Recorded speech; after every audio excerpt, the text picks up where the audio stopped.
Okay, looking through my stuff, I found an old request from my friend Tom. Napped piece found by a creek, not sure if it's old or new, and then a piece of St. Angelo, Texas chert. So I'm gonna nap these. This is definitely an artifact.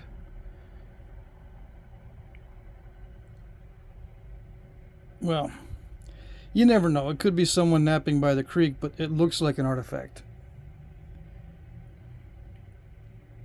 Normally, modern nappers don't nap stuff like this and leave it, especially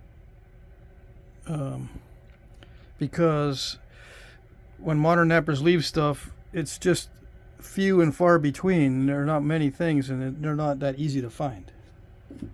Whereas there's thousands, literally thousands of these sitting out on the surface.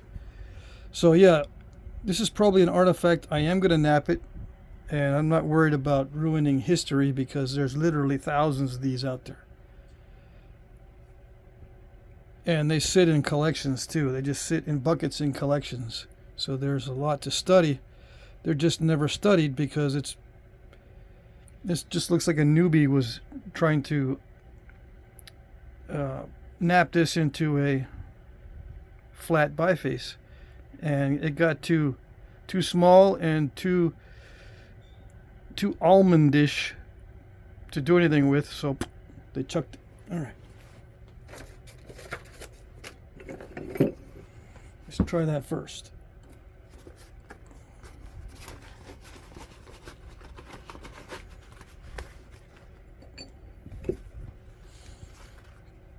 Yeah, it has a nice smooth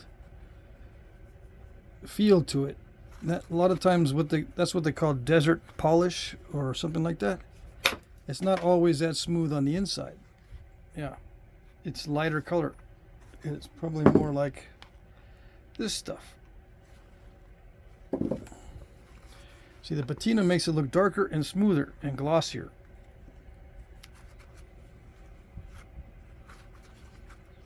Is it good stuff?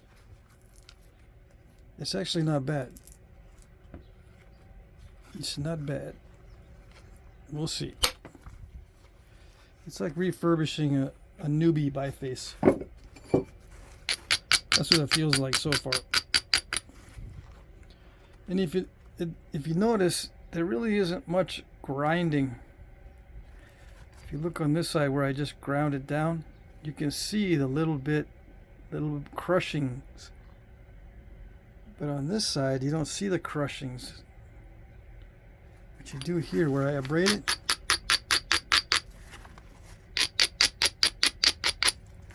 a modern napper will abrade. I'm a modern napper.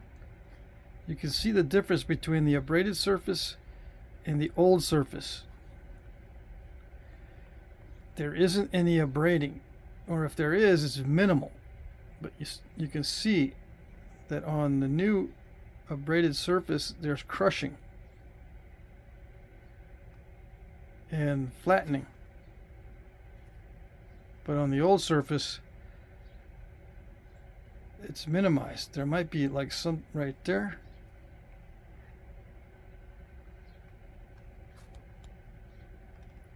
Maybe. It still feels sharp right there though. None of this feels sharp on this side. Maybe a little bit right there.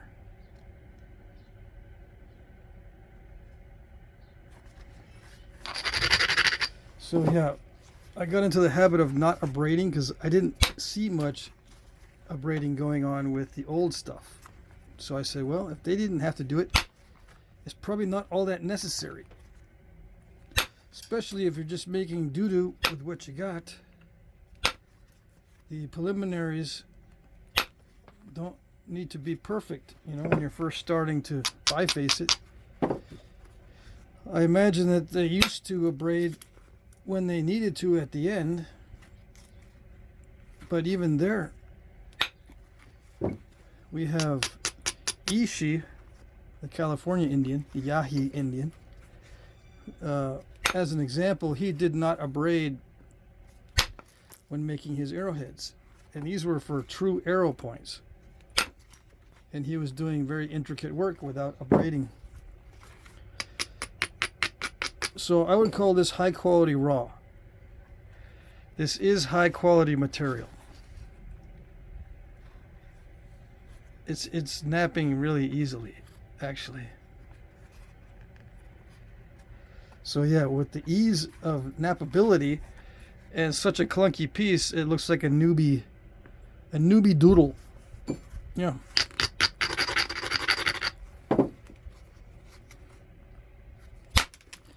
Just a piece made by a newbie. It is good material.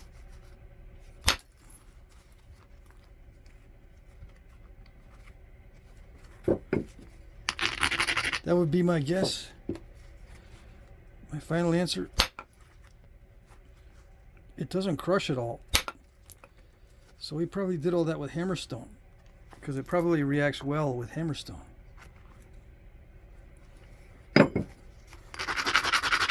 And I don't know. Usually hammerstone requires some abrasion. Well, at least us modern nappers like to abrade when there's hammerstone involved. I'm thinking maybe it is a little bit heat treated, but I don't know. Some of the high grade stuff looks heat treated. Some of the high grade shirts, they look and feel heat treated, but they're not.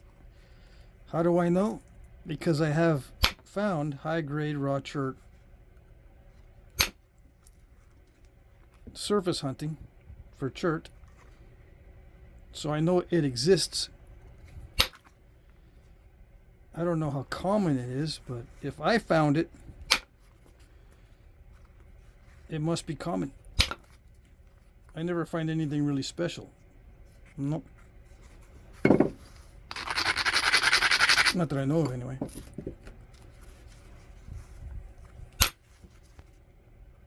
Why do I say not that I know of? Well, I might have found something pretty special in the past, but I don't know.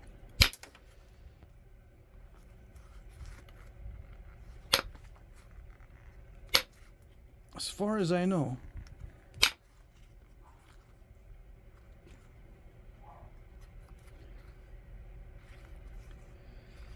whatever I was saying before must not be that rare. The high grade shirts just found on the surface. It's not all that rare. It's just in small chunks these days because Native Americans picked up most of it over the course of 20,000 years or whatever it is. I know it's more than 10,000 or 12,000 years. Probably double that. Picking up stones for napping, that's a long time, even if there wasn't that many people. Over that number of years, that's a long span of time.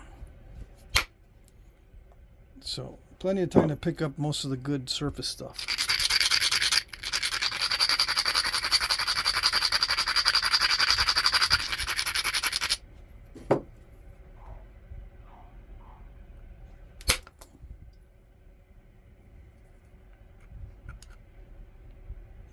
Yeah, it requires a lot of force in very specific areas to get this thinned down.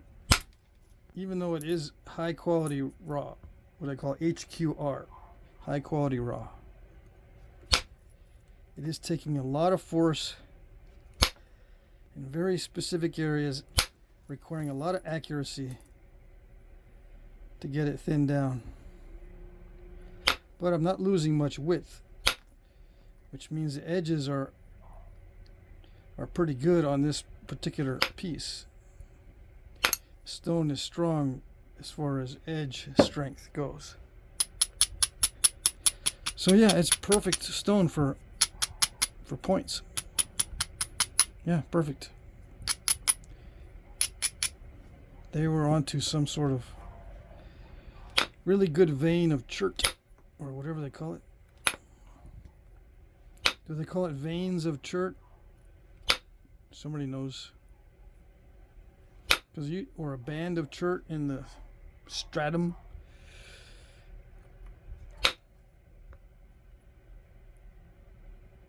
trying to be all technical.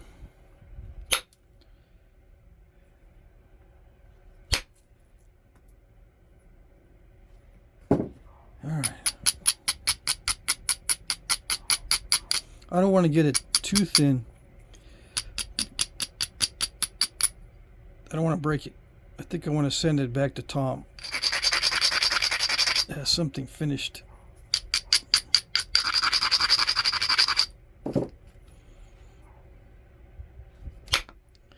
Okay. Yeah, because it is raw. It requires a lot of force to get that to break just right.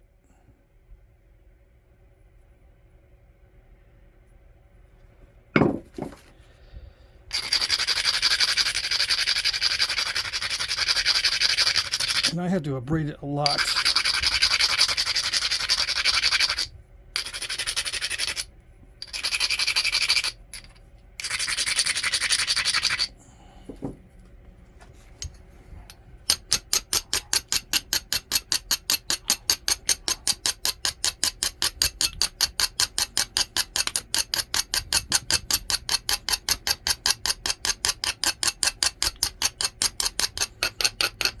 I think I might switch to all steel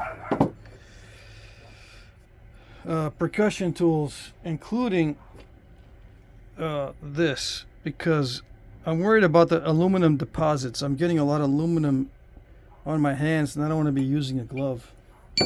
You know, aluminum is not that safe of a metal to be around. And I'm also sanding it or grinding it on my sander to shape it. I have a feeling I'm breathing a lot of the dust from the aluminum.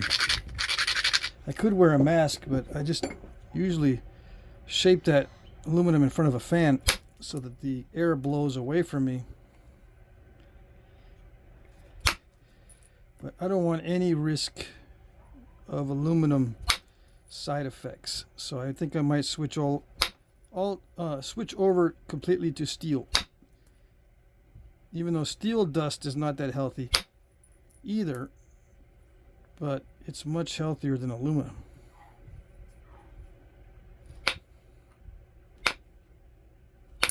I like aluminum a lot though.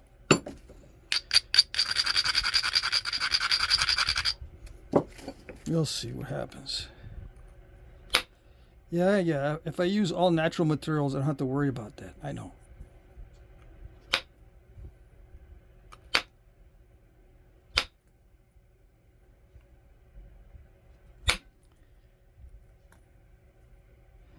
It's just more enjoyable with the metals. And that's what it's about. For me, I'm not doing this for showing everybody how to replicate using natural tools. That's not what I'm about. I'm about just the flint knapping. Just the act of flint knapping. Just the skill of doing it. I'm not into the replicating per se, although I do research on it. I do some.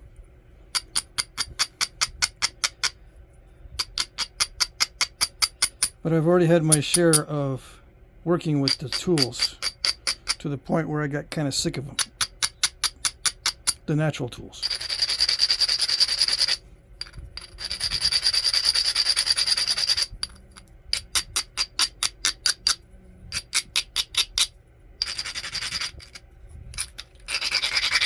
So I'll do them once in a while so I don't get totally burnt out on them.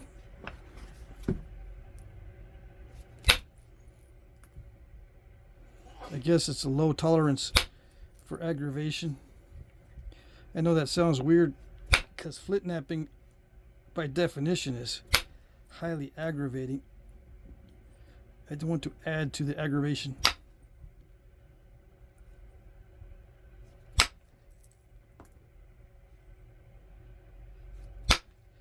Yeah, if they were knapping this, well, they were. Knapping this with natural tools, you really do need to have something strong, like hammerstone. And then, if you use antler, use a very strong antler. Not just any antler. Not just a shed that you find that's like 2 years old or whatever. How long do the sheds usually last out in the wild? They don't last very long because they got rodents that chew on them.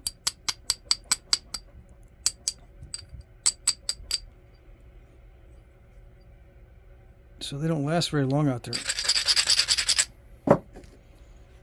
And the ones that do sit out there for a while, they get all weird. Especially if it's rainy. An unusually rainy year will degrade the antler quite a bit. As far as I know. Alright, so I'm getting down to the nitty-gritty of thinning a thin piece. So what do? I'm already removing a little bit too much because it's the Abrader is flaking it a lot. Switch to a finer Abrader, yeah.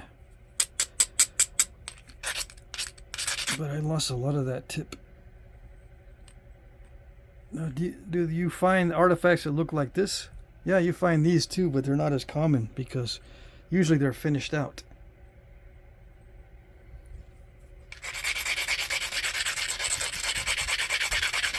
Usually if they get into this stage, I would imagine that they would just finish them out.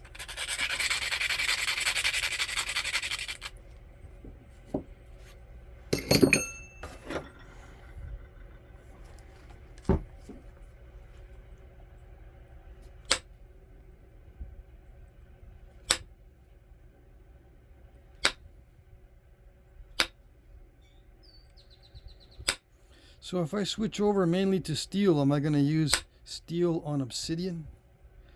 Oh yes. Do I think that's wise? No, there's other materials that are better. Copper and aluminum. Better on Obsidian than steel. But if you get used to steel, you can knap anything with it.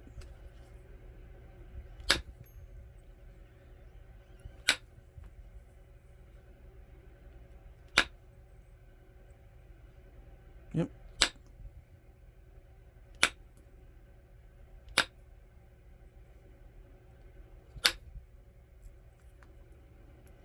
So I'm going to switch 90% likely I'm going to switch over to steel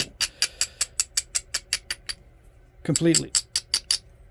I just need to find a good way to make one of these. If I make one of these solid steel, it's way too heavy. So I might have to just use a pipe with a cap and then hit it like that.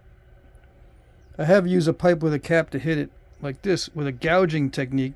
This is gouging because you're only hitting,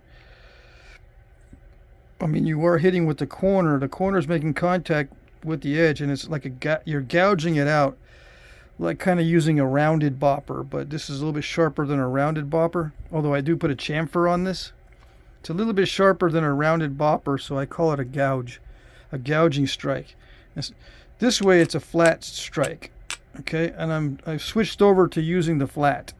So if I want all steel, I'm going to have to put a cap on here and then flat strike with the top of the cap. I think it will work, but it'll wear out, right? So I got to make sure I don't wear it out too much that it will mess up. It'll start flexing. If it gets real thin on a cap, for instance, the steel will start to flex, and I'll have some weird results. I won't even know what's happening until maybe I ruin a piece. Anyway, I'll figure out what I can use for a billet, steel billet.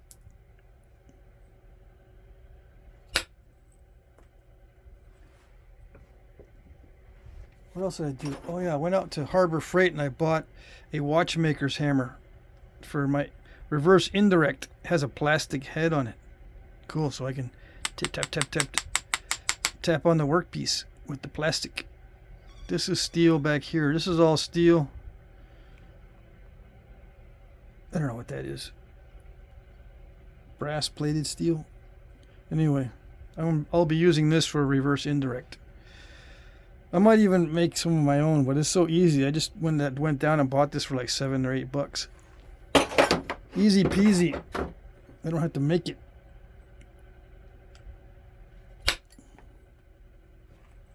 And I can make my own out of just a steel rod, like a 1/4-inch steel rod, like I got right here, for this part, and then just drill a hole in a piece of wood for this part, epoxy it in, and then put an antler on top and epoxy it in. You know, drill a hole in the antler and stick it on there.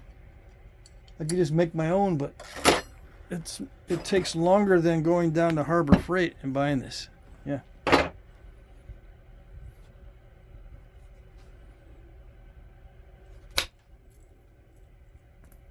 I like speed and efficiency.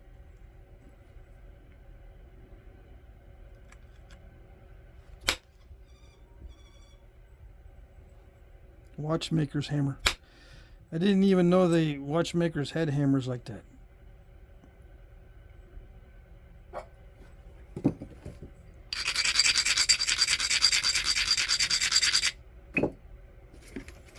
Let's see, where's my other? I don't want to use that. This is better. The other one has got real thin areas I can get in for notching and stuff. Alright, so this is already taking me 20 minutes. Oops.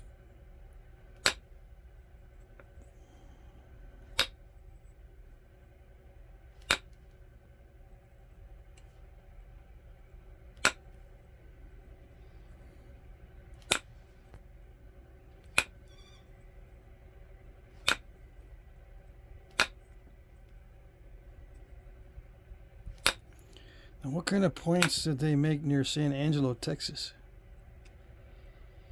that look like this? Anything?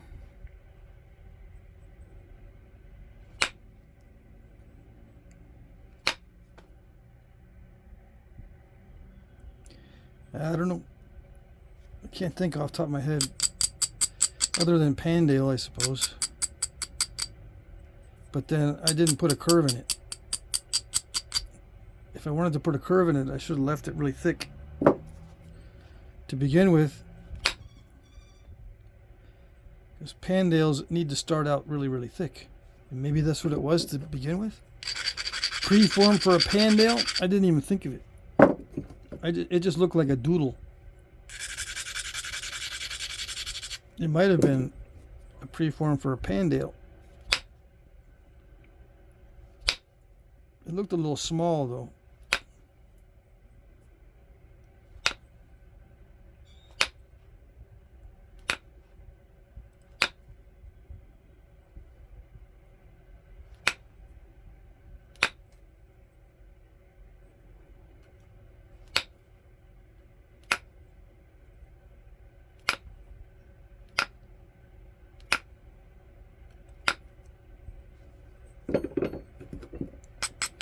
So I'm regularizing it.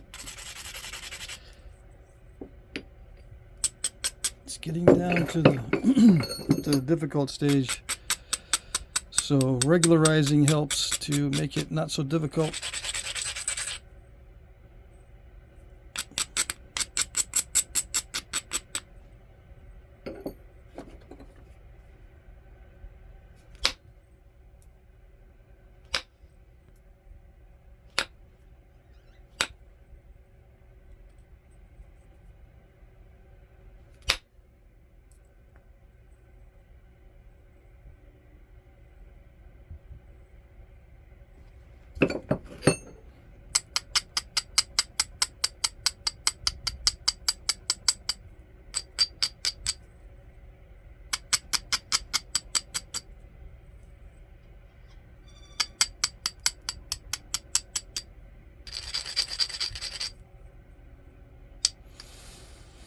Let me think here. What can it be?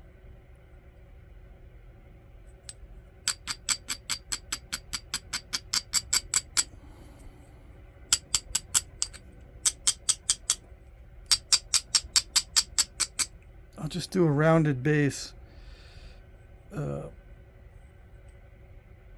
and pressure flaked point. That's it, leaf shaped point.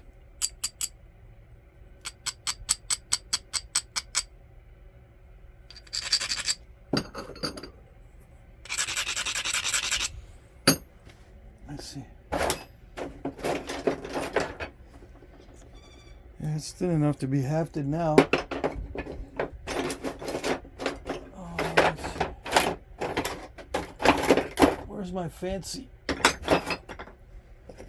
Let's see. Yeah, it fits in that one too. You never know, those could be knives as well. This shape, just a simple leaf shape, could be a knife. Or both. That'll dart points and knives. There's nothing that says it wasn't used for both. Same size and everything. Knives are usually bigger because they got to be resharpened more often. Yikes. It's going to make me hit it really hard.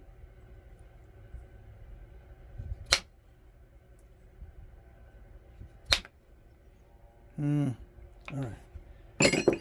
That little point is not doing anything.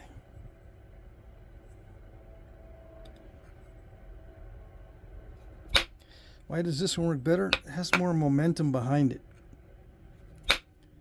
Yeah. When I strike a heavier rod, there's a little more momentum behind it.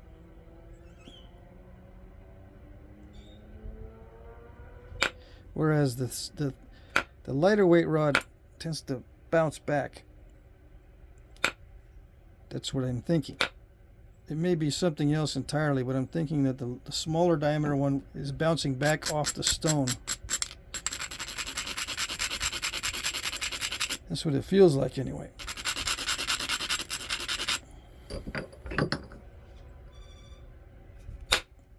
Yeah, that one really feels like it's making solid contact.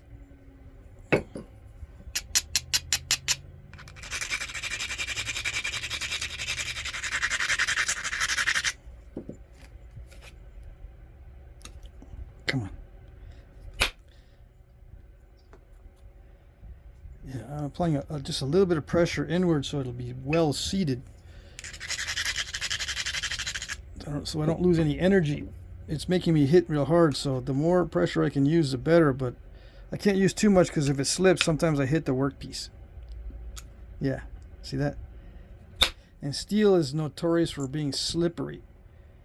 So it's not a good tactic to add pressure when you're using steel. But you can add a little bit.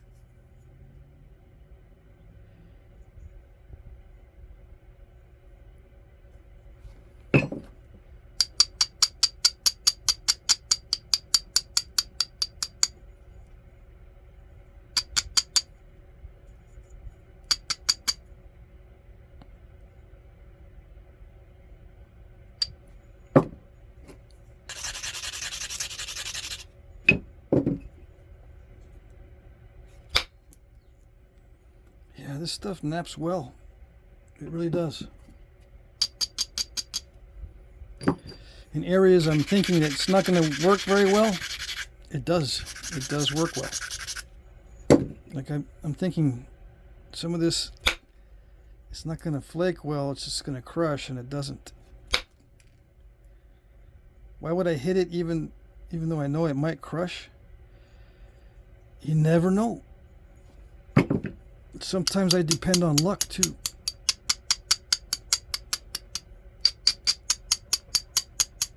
Yeah, I'll hit it and I'll say to myself, if this works, it's going to be luck, because it doesn't seem like it's going to work, according to my past experience. And if it does, I say, yeah, that must have been luck, because I don't see many other options, so I take the option that requires luck, and hopefully it'll work. It does not always work, obviously. And then I got to go back to I got to fall back on damage control if it doesn't work and it messes it up.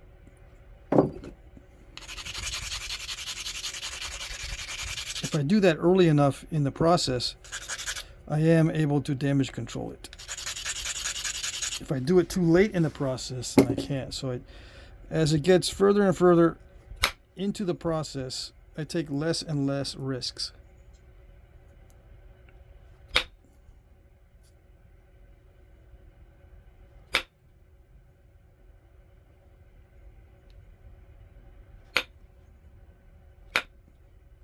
Because trying to fix damage in the later stages is a no-no.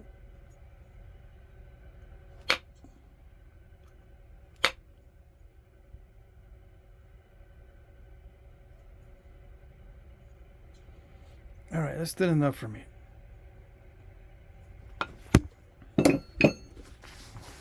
Yeah.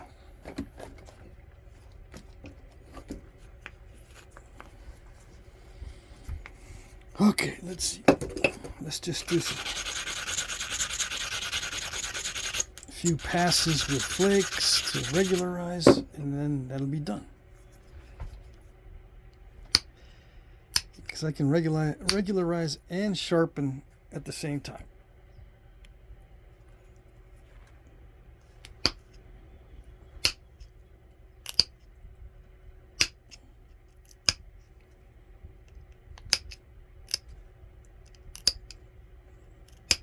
Yeah, like most raw stone, it's pretty stiff and tough. So pressure flaking it is not. It's not a cakewalk.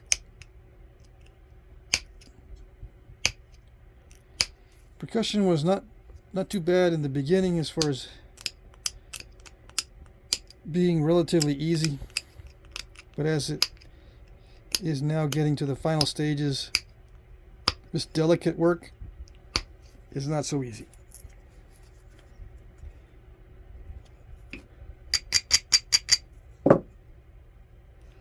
But that's pretty typical with raw stone. Okay.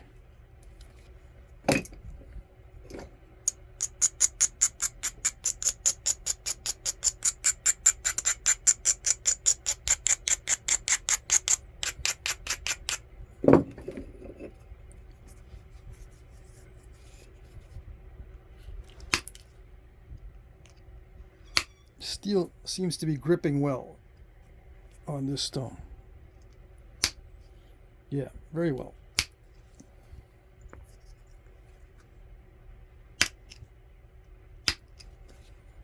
Yep.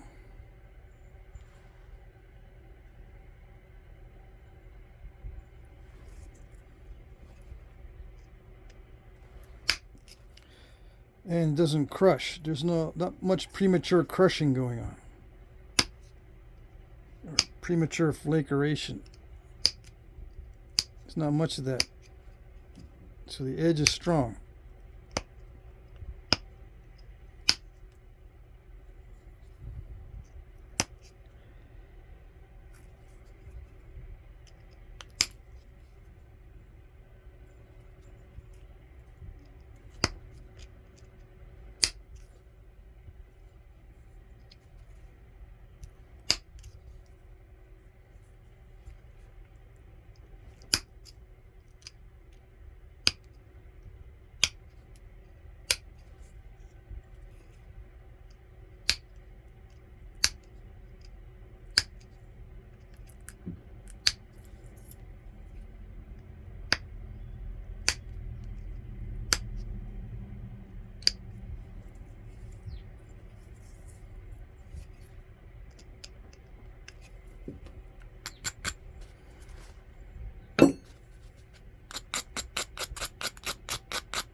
Come on.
Very nice.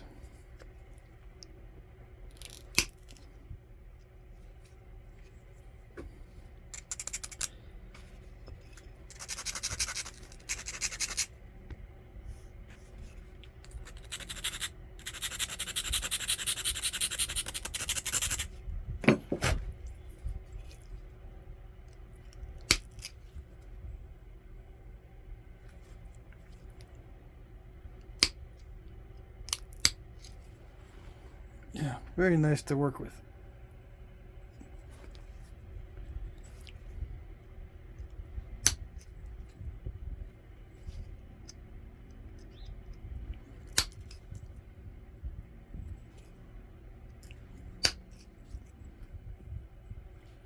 So you know these guys are working with good stuff.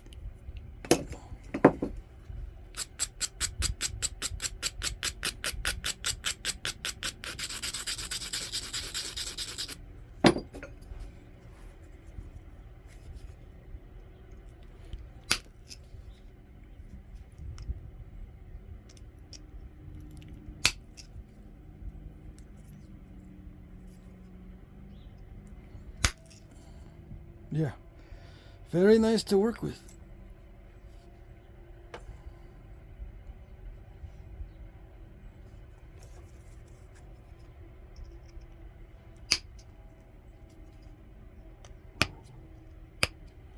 It's a little tough, but it does flake well.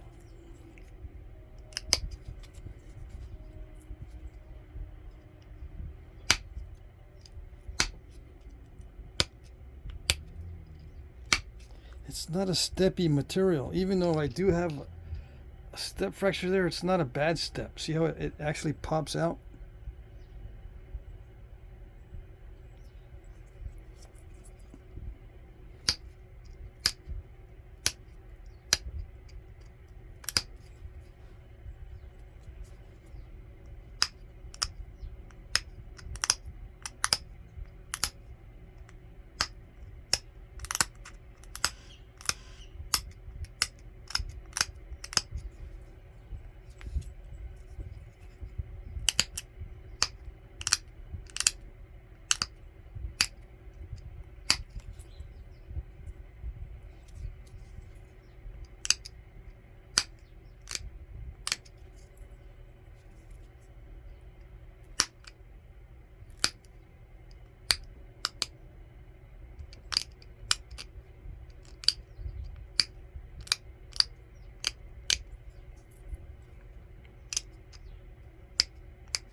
Okay, it's not perfectly symmetrical, but I think it's good enough. Let's get into the other piece. See if it's the same stuff.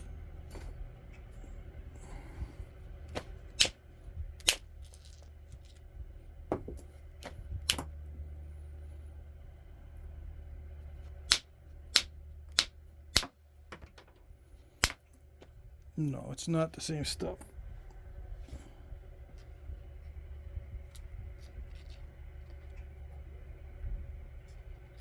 It's more grainy. And it's tougher. It may need to be heat treated. Once it's heat treated, it may resemble this. But I'm not going to take time to heat treat this one piece just for the video. But that's what it might be. It might be the same stuff, just not heat treated, or the other stuff is not heat treated. This might not be heat treated, and it's just different. It's very similar, but this one naps extremely well. This one here is a bit tough.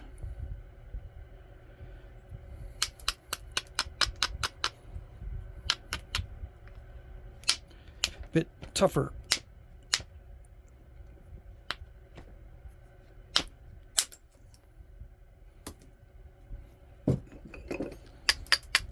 Although I have napped a lot worse. Dang it.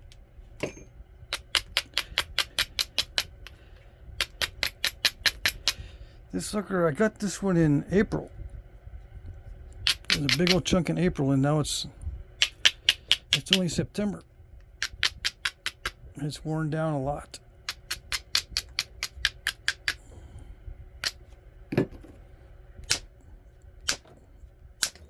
How do I know it's April? It's unusual for me to know because that's when the last nap-in was, where I saw my friend Dawn. I think that's where I got that. I might have got a different nap-in. I went to 2 nap-ins here in Texas this year already.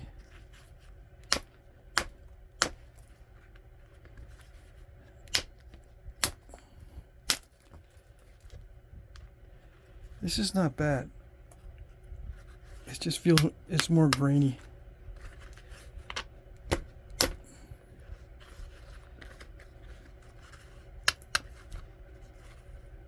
Let's see. I can switch over to indirect percussion.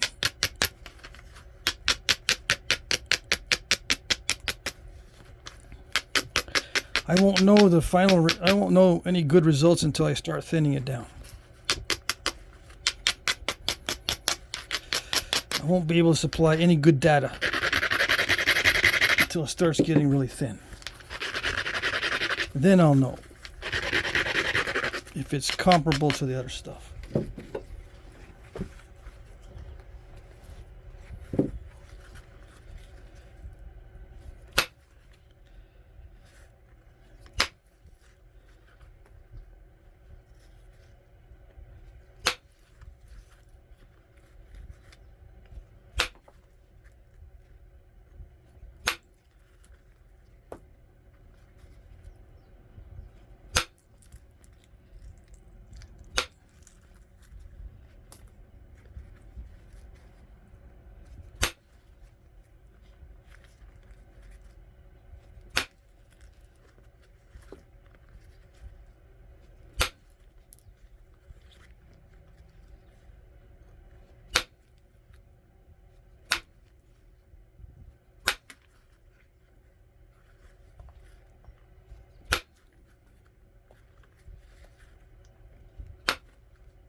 It runs flakes, but it is more difficult.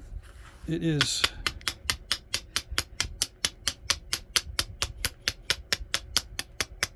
Yep.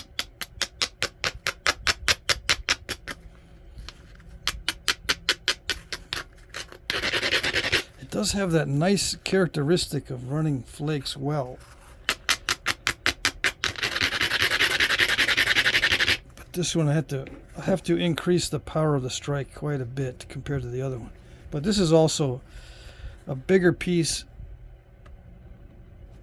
and I'm driving longer flakes, so there's going to be that differential there.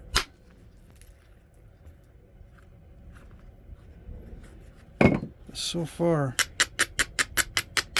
it feels tougher.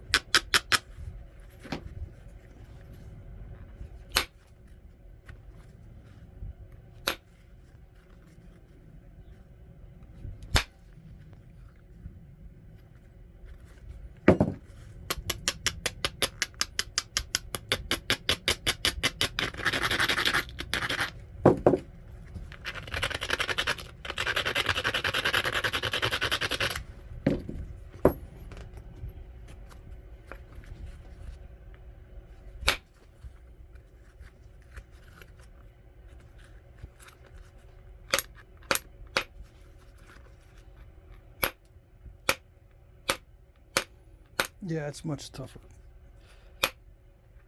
I can tell now, trimming the edge like this. The other one I can trim the edge very easily, like this. This one, no. This one is resisting quite a bit. But I need to trim this edge back so I can attack that area right there.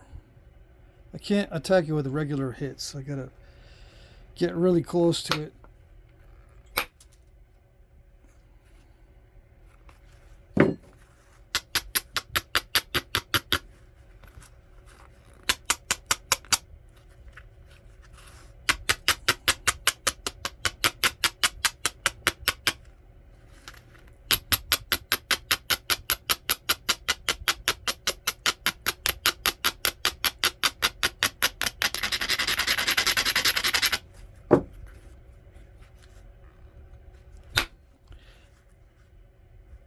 Ouch. Okay. Yeah. Much tougher, obviously. It's not snapping halfish. I just hit it so hard that it was either going to break it or make it. Yeah. So it is much tougher than the other piece. All right. So there you go.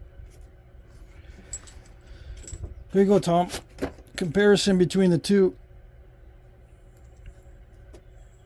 Big difference in knappability, and I'm not making it up. This was very tough when it started to matter.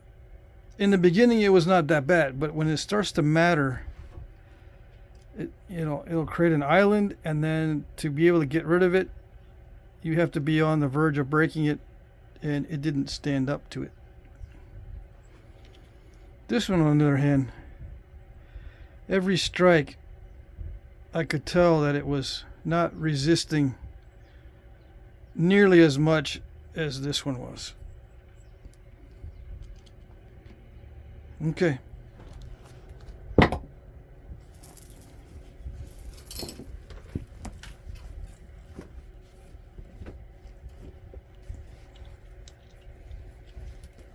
So it may be a heat treat, this better quality one,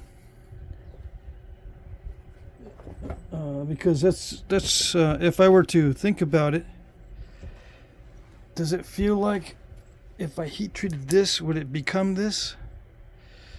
Yeah, I think it might. If I heat treated this, it might become that, but you never know. Sometimes it becomes better than this.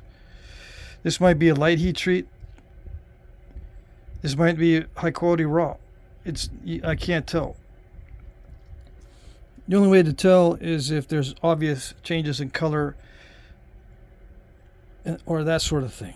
I don't see a difference in color. They're pretty much the same.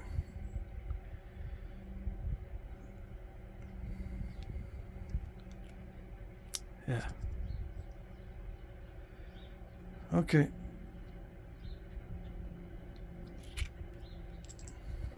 So yeah, I'll take a photo. I'll just wrap it up. Almost an hour.